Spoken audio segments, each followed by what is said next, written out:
Hello everyone, today we introduce this machine is a positive and negative roller. Then, its operation interface. Here. This is the start switch. This is the power display. This is the emergency stop switch.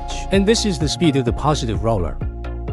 The speed of the positive roller should be the same as the speed of the conveyor belt. The speed of the reverse roller is 3 to 5 meters faster than the positive roller. And the speed of the small iron roller. It's the speed that controls the amount of paint. The faster the speed, the bigger the amount of paint. The slower the speed, the smaller the amount of paint. Now we explain it. The method of oil flow on the top.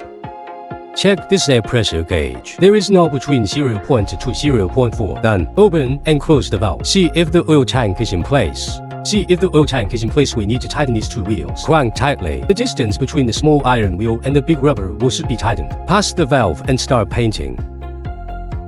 After painting, see if there's any backflow. If the paint flows back into the bucket.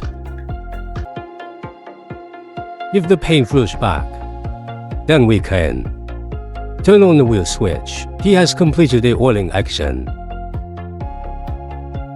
Touch screen. After touching the position and then look at the meter. Is it in place?